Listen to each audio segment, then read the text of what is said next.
Guy Penrod spent over a decade as the face of the Gaither vocal band, a voice that filled arenas and touched millions.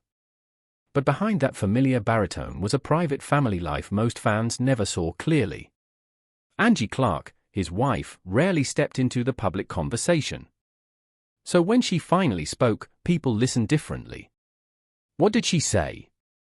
What has changed in their life since his time in the spotlight shifted? Drop your thoughts below. Most people who heard Guy Penrod sing for the first time did not forget it quickly. There was something about his voice that felt different from other gospel singers. It was not just the range or the volume. It was the way he delivered a lyric, steady, grounded, like he actually meant every word he was singing. Guy joined the Gaither vocal band in 1994. At that point, the group was already well established. Bill Gaither had built one of the most respected names in Southern gospel music, and bringing Guy on board added something the group had not quite had before. A younger energy. A different kind of stage presence.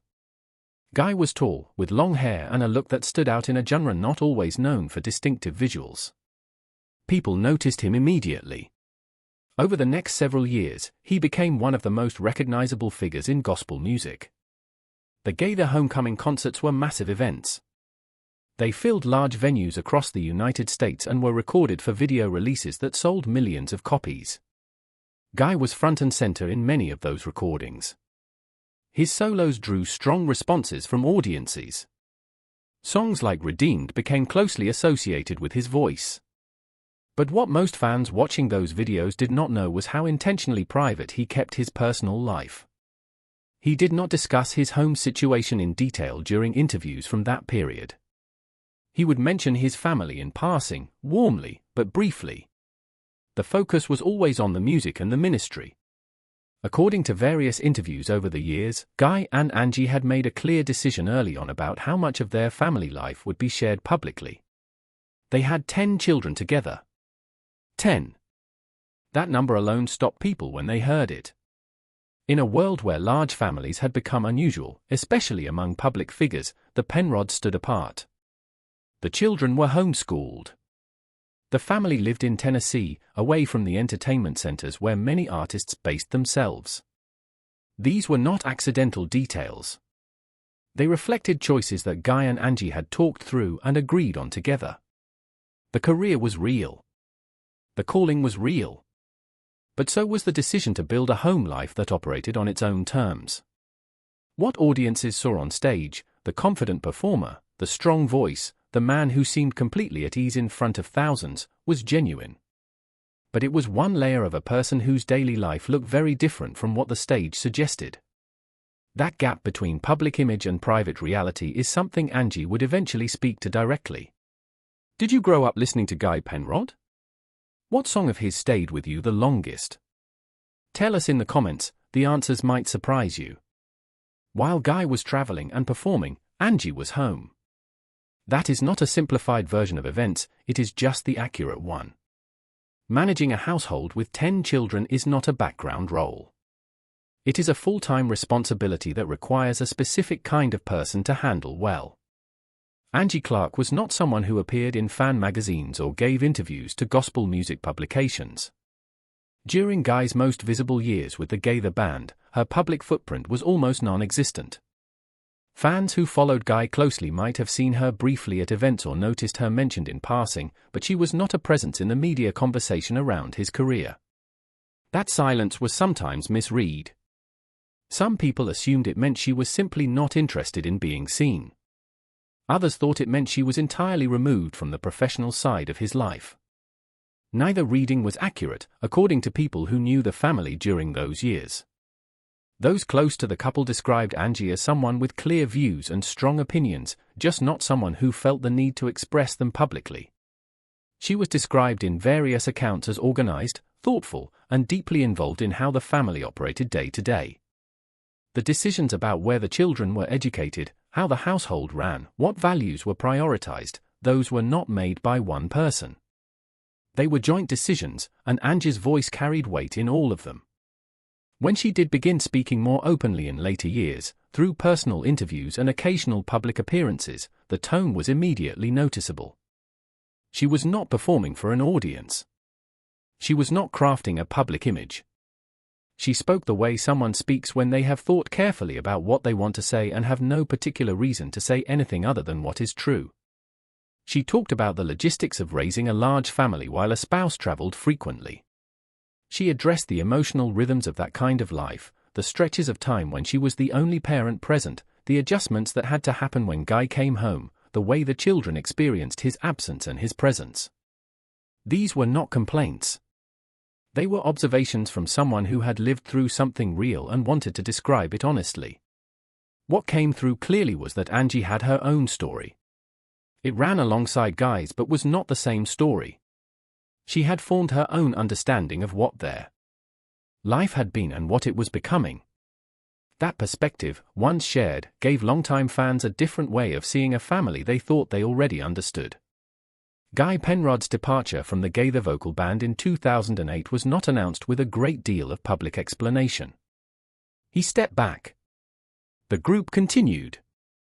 And for a period, there was some uncertainty among fans about what his next chapter would look like. In interviews given around that time and in the years that followed, Guy spoke about the decision in measured terms. Health had been a factor. He had faced some physical challenges that made the demands of a heavy touring schedule harder to manage. Beyond that, there was the question of what the right balance looked like for his family at that particular moment. The children were at various stages of growing up. Some were approaching adulthood. Others were still young. The window for being present in a daily, consistent way was not unlimited, and that reality appears to have influenced the timing of his decision. After leaving the Gaither band, he launched a solo career. He continued recording and performing, but on a different scale and with a different structure. The tours were smaller. The schedule was more controlled. He had more say over when he traveled and when he stayed home. According to reports from that transitional period, the adjustment was not seamless. Stepping away from a major group after more than a decade is not a simple reset. There is an identity that comes with being part of something large and well-known. When that changes, the person has to figure out what the new version of their professional life looks like and what it means to them. Angie spoke about this period with a level of candor that some found surprising. She described the adjustment at home. When the travel schedule changed, the household dynamic changed with it. Guy was around more. That sounds straightforwardly positive, and in many ways it was. But it also required recalibration. Roles that had been established over years had to shift. Rhythms that the family had built around one parent being frequently absent had to be renegotiated. She did not frame this as a problem. She framed it as something they worked through together.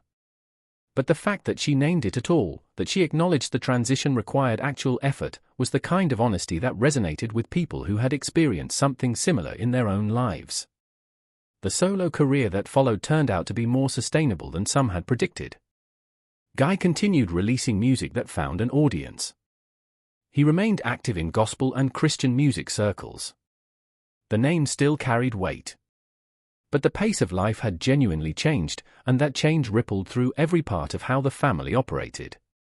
If you find yourself curious about the personal stories behind gospel music's most familiar names, this channel covers exactly that: real lives, real decisions, real faith journeys. Subscribing means you will not miss the next one. When Angie Clark spoke more openly about their life together, a few specific things caught people's attention. Not because they were shocking, they were not. But because they were specific in a way that public statements from people in their position rarely are. She talked about the experience of raising children in a household where one parent was publicly known. That dynamic comes with pressures that are easy to underestimate from the outside. The children grew up watching their father be recognized in stores, at events, in public spaces. People approached him. People had opinions about him. Some of those opinions were strong. Learning how to hold all of that without letting it distort their own sense of who their father was, that was something the family had to navigate actively. Angie spoke about faith not as a theme or a talking point but as something practiced daily and quietly. In the world of gospel music, faith is naturally central to the public conversation. But there is a difference between faith as performance and faith as a private, consistent practice. She drew that distinction clearly. According to her own words in interviews, the version of faith that mattered most to their family was the one that happened away from cameras and audiences. She also addressed questions about identity, her own and Guy's. There is a version of being a public figure spouse where the person becomes defined entirely by that relationship. Angie did not fit that version. She described having her own sense of purpose, her own understanding of what she was doing and why. The role of raising 10 children in a specific way, with specific values, was something she took seriously as its own calling, not just as a supporting role in someone else's story. What listeners and viewers found most notable was the absence of resentment in how she spoke. She described real challenges without turning them into grievances. She acknowledged that things had not always been easy without suggesting that they had been wrong. That combination, honesty without bitterness, is not something people hear often, and it tends to land differently when they do. The picture that emerged from her words was of a woman who had thought carefully about her own life and arrived at a place of genuine understanding. Not perfect contentment, not performed happiness, just a grounded sense of what had happened and what it meant. The Penrod family today looks different from the one that existed during the peak Gaither touring years. Several of the 10 children are now adults. Some have married. Some have pursued their own careers in music and ministry, carrying forward an influence that began at home. Public posts and occasional interviews offer glimpses into a life that has settled into a different kind of pace. The large family gatherings that were once logistically complex, coordinating around a touring schedule, now happen more naturally. Guy is more consistently present. The household that Angie managed largely on her own through many years of heavy travel now operates differently. According to what both Guy and Angie have shared in recent years, the relationships within the family have deepened as the children have grown. Adult children bring different kinds of connection than young ones. Conversations shift. The dynamic between parents and children changes when the children become peers in certain ways. Guy's solo work continues. He performs, records, and stays engaged with the gospel music community. But the framework around that work is different. He has spoken in interviews about the importance of not repeating patterns that, in hindsight, he would have weighted differently. That is not a statement of regret, it is more a statement of clarity that comes with time and reflection. Angie's voice in recent years carries the tone of someone who has arrived somewhere. Not finished, but settled. She speaks about their current life with a kind of ease that was not always present in earlier descriptions of those harder, busier years. The noise has quieted. The pace has slowed. And in that slower pace, there is room for things that used to get crowded out. For fans who followed Guy Penrod for years through the music, watching this chapter of his life unfold, with Angie finally adding her own perspective, offers a more complete picture than was ever available before. The story did not end when the Gaither years ended. It simply continued somewhere most people could not see. And now, slowly, some of that is becoming visible. Most people only know the version of someone they see on stage or on screen. Has there ever been a public figure whose private life, once you learned about it, completely changed how you understood them? Share that below. This community tends to have thoughtful answers. The Penrod story is not the only one of its kind in gospel music. But it is one of the more openly discussed ones, and that openness makes it worth examining beyond the surface details. Gospel music occupies a specific cultural space. It is music tied directly to belief, to faith, to community, to a shared understanding of what life is for. Artists in that world carry a particular kind of weight. Audiences do not just enjoy their music. They feel connected to it in a personal way. They bring it into their homes, their churches, their hardest moments. That creates a relationship between artist and audience that goes deeper than typical fan dynamics.